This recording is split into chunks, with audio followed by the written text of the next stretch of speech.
Alright, ladies and gentlemen of the YouTube citizens, y'all know who this is. This is your boy Inferno. Back at it with another Throwback Tunes on another Thursday, and I am reviewing Wu-Tang Forever by the Wu-Tang Clan. So this is not only their second studio album that they released, this is actually my second ever Wu-Tang album. So yes, this is the second one I ever listened to. So this joint came out June the 3rd, 1997. It was recorded from 1996 up to 1997, and it was done under Loud Records and RCA Records, or you could say they merged, I guess, I don't know, but whatever. And the entire album was produced by RZA, RZA obviously, Fourth Disciple, True Master, and Inspectah Deck. So there you go with that. Also, this is a double disc album. It's been a minute since I reviewed a double disc album. I had to think of Outkast, but I treated those as two separate albums, because basically they were two separate albums. Alright, so let's take a look at how this album did in the charts. It was #1 on the Billboard 200 charts, #1 on the top R&B/hip hop albums charts, #8 on the ARIA charts, which is basically out in Australia. It was 17th, oh this is new, the 03 Austria top 40 charts, so basically out in Austria. #1 on the Canadian album charts, #8 on the National Syndicate of Phonographic Publishing, aka French charts, #8 on the GFK Entertainment charts, aka Germany, #9 on the Dutch charts, aka the GFK Dutch charts, or the Mega charts, which is again the Netherlands, and 11th on the Swiss Hit Parade, aka Switzerland, and #1 on the official album charts, which is based in the UK. And it sold around 2 million copies, and it was 4 times platinum by the RIAA, regular platinum by the BPI, and double platinum by the MC. So this more likely was their most successful album to date in terms of charts and certifications, not sales. Into the Wu-Tang got them beating sales, but that besides the point. This apparently was a very good album. All right, let's take a look at the tracks. So again, this is a double disc album. So the first disc consists of 11 tracks. The second consists of 16 tracks, giving us a grand total of 27. And let's see, there's 1, 2, 3 skits. So obviously, yeah, whether it don't matter how many skits there are, less like the majority of these discs were skits. I'm gonna give you guys a top 5, not a top 3 this time. Now there was also bonus track, but they were for Europe and Japan only. I'm not gonna review those. We're only gonna focus on the ones that was released in the US. So starting off with the first disc, the first track is called Rule Revolution, which is actually a skit, if you can believe it or not. Despite the fact it was like 6 minutes and 46 seconds long. Next, and that features Papa Roo and Uncle P, followed by Reunited, and then the third track is called, and that's actually one of the 3 singles, Reunited. The third track is called For Heaven's Sake, without the apostrophe, featuring Capadonna. Track number 4 is called Cash Still Rules, and then / Scary Hours, then in parentheses, Still Don't Nothing Move But the Money. That's a long title. That had to be the longest title I've ever seen in my life. And this ain't a scenario where there's like, oh, there's 2 songs in one track. I checked. No, this is all one song, by the way. Track number 5 is called Visions, with a Z at the end. Track number 6 is called As High as Wu-Tang Get. That's pretty funny. That's a pretty interesting pun, if I do say so myself. Track number 7 is called Severe Punishment, followed by Older Gods. Track number 9 is called Maria, featuring Capadonna, followed by A Better Tomorrow. And track number 11 is called It's Yours, with a Z at the end, and that's actually another skit as well. And then memory serves me correctly, I want to say, no, it's not. Okay, I thought Maria was a skit, but no, never mind. And that's it for the first disc rather. Now let's move on to the second disc, and we're gonna start things off with Intro, which is another skit right there, followed by the first single off this album, and some of you may be familiar with it, Triumphant, featuring Capadonna. Track number 13 is called Impossible, featuring, I'm gonna butcher her name, Takida, Tekitha, Takida. So yeah, I'm gonna roll with that. Track number 4 is called Little Ghetto Boys, featuring Capadonna, followed by Deadly Melodies, featuring Street Life. Track number 6 is called The City, followed by The Project.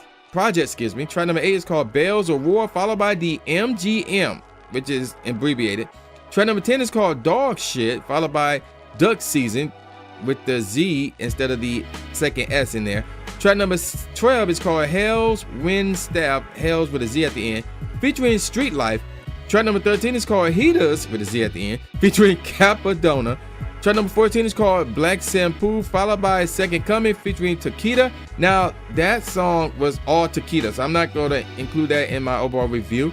Track number 16 is called The Closing, So yeah, there you go with that. Now let's move on to the 3 singles. So the first single is called Triumphant, obviously. Again, a number of you should be familiar with this one right here. So this joint came out February 11th, 1997. And let's see, the song does not have a chorus, instead solely consisting of an intro and interlude by Old Dirty Bastard and verses from the other 8 Wu-Tang members and associates and future member Cappadonna. It is the only Wu-Tang song featuring all members, so that's pretty dope, but if I do say so myself. And yes, there is a music video for this as well. When RZA spoke in a 2005 interview about having a whole clan work together, he mentioned, I quote here, "I did Triumphant. Radio and video stations were telling me it was too long. I had to edit it. I told them, take it as is, or they won't get nothing. Feel me? Next thing you know, we did the impossible. We got a 6-minute song on the radio. 6 minutes, man. That's serious. It's unheard of. A 6-minute video." So again, every single member of the Wu-Tang Clan, and even their future member, because at the time when they did the song, Cappadonna was not a member yet. But yeah, they got them all on this song. So that's pretty dope, if I do say so myself. Now let's take a look at the charts. Did this song make the charts? I want to say it did. Yes, it was number 6 on the top rap or the hot rap albums charts, and 46 on the UK singles chart. So yeah, there you go with that. The second single that came out is called It's Yours. Kind of a play off of It's Your, that one Nas song. Y'all know what I'm talking about. I can't think of it off the top of my head. Who World Is This? Yeah, that's right. Okay, so It's Yours came out September 23rd, 1997. And not much info on this one. I don't know if there's a music video for this one, but it did make the charts. 75th on the Hot R&B/Hip Hop Songs charts. 21st on the Hot Rap Songs charts, and that's it. And then after that, it was Reunited. And this joint came out November 24th, 1997. And unfortunately, this one did not make the charts. So yeah, there you go with that. All right, let me give you guys some my thoughts on these tracks from What's the First. So again, we're gonna exclude the skits, you know, the intro, the Wu Revolution, and the Second Coming. So that's not a skit, but I'm not gonna include that. But aside from those, Duck Season, the worst song off this album. The tempo is cool, the melody is straight, the bass is straight, just needs to bang more.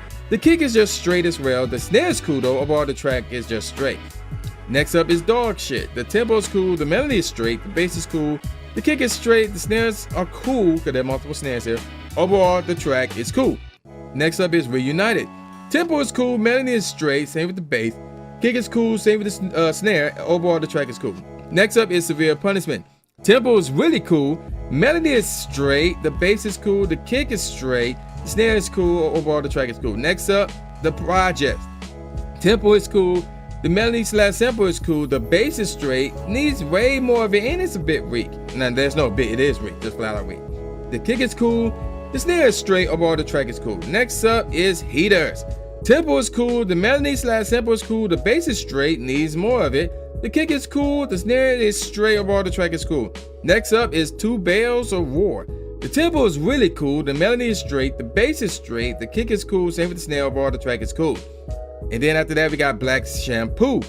Unique drum pattern at times, but it's still cool nevertheless. The tempo is cool, same with the melody, there was no bass, but the 808/kicks combination were pretty cool. The snare is straight, overall the track is cool. Next up is Maria. The tempo is cool, same with the melody. Needs a bass though. The kick is cool, snare is cool, track is cool, overall the track is cool. And the song starts at the 11-second mark. I said track is cool twice, my bad. Next up, It's Yours. The tempo is cool, melody is cool.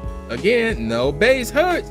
The kick is just straight though. The clap/snare combos are cool. And there's another snare in there which is cool too. Overall the track is still cool. Then we got Deadly Melody. The tempo is cool, same with the melody. The bass is cool, the kick is really cool, but the snare was just straight though. Overall, the track is cool. Other Gods. The tempo is really cool. The melody/piano is straight. No bass hurt this track severely. The kick is cool, the snare is straight, the track is cool, and basically the tempo saved this track, to be honest. Next up is For Heaven's Sake. The tempo is cool, melody is cool, bass is straight, just needs way more of it. The kick is really cool, snare is really cool, and the track overall just cool. Next up, Cash Still Rules, Scary Hours, Still Don't Move Much. No, wait a minute. Still Don't Nothing Move But the Money. There we go. Tempo is cool. The melody slash sample is really cool. Bass is cool. Same for the kick. The snare is really cool. Overall, the track is cool. Next up is the city. The drum pattern is unique at times, but it's still cool nevertheless. The tempo is really cool. Melody is cool. Same with the bass. The kick is really cool. Snare is cool. Overall, the track is cool. Then we got Visions. Tempo is cool. Melody is really cool. The bass is cool. Same with the kick. The snare is really cool. Overall, the track is cool. Then we got the MGM. And the tempo is really cool. Melody is cool. Bass is really cool. The kick is cool. Snare is cool. Track is cool as a whole as the song starts at the 7-second mark. Now, my top 6 songs off this album. Hell's Wind Staff. The tempo is excellent. The melody is cool. Bass is cool, but needs more of it. The kick is cool. The snare is really cool. Overall, the track is cool. Now I'm about to give you guys my top 5. 5th best track off this album is Impossible. Like, no, that's the name of the song. The tempo is really cool. The melody slash sample is cool. The bass is really cool. Same with the kick. The snare is just cool. Overall, the track is really cool nevertheless. 4th best track off this album, Triumphant. The tempo is really cool. The melody slash sample is really cool. The bass is really cool. The kick is cool. Snare is cool. Overall, the track is really cool. 3rd best track off this album, As High as Wu-Tang Get. Tempo is really cool. The melody is cool. The bass is really cool. Kick is cool. Snare is really cool. Overall, the track is really cool. 2nd best track off this album, Little Ghetto Boys. The tempo is excellent. The melody is really cool. Bass is really, the bass is cool rather. The kick is cool. The snare is cool. Overall, the track is really cool as I'm fumbling with my words. Number 1 track on this album, A Better Tomorrow. The tempo is cool. The melody slash sample is really cool. The bass is really cool. The kick is cool. The snare is really cool. Overall, the track is really cool. So there you go. A Better Tomorrow is the best track off this album, followed by Little Ghetto Boys, As High as Wu-Tang Gets, Triumphant, and then Impossible. All right. So let me give you guys some professional ratings. AllMusic gave it a 4 out of 5 stars. The Chicago Tribune gave it 3 out of 4 stars. Entertainment Weekly gave it an A. The Los Angeles Times gave it 3.5 out of 4 stars. NME gave it an 8 out of 10. Q gave it 3 out of 5 stars. Rolling Stones gave it 3.5 out of 5 stars. But the Rolling Stone album guy gave it 3 out of 5 stars. Spin gave it a 7 out of 10. USA Today gave it a 3.5 out of 4 stars. And also, I just want to point out there that this album was ranked as one of the best albums of the year by several noticeable publications such as Spin, The Village Voice, NME, and Melody Maker. Popular Belgian magazine Humo and popular German magazine Spec both ranked it number 6 on their albums of the year list. And in 1999, Ego Trip ranked this album number 3 on their Hip Hop's 25 greatest albums by year, 1980 to 1998 list, excuse me. In the March 2005 issue, Hip Hop Connection ranked the album number 57 on their 100 greatest rap albums, basically from 1995 to 2005 list. And also in 2005, Blower magazine from Italy included this album in their 600 essential albums list. So yeah, there you go with that. So what do I think of, oh, and actually before I get to that, by the end of the year 1997, it was 69th on the German album chart, so it stayed on there throughout the year. So what do I think about this album? Okay, I'm gonna have to agree with the Rolling Stones review and give this one a 3.5. Actually, I'm gonna go up a little bit higher, 3.75 out of 5 stars. I recommend you download it and you keep it. Like, they got some pretty good tracks in there. I do remember Triumphant. You know, I listen to it once in a while. It's a pretty good track. Better Tomorrow is really, really cool. I really like that one.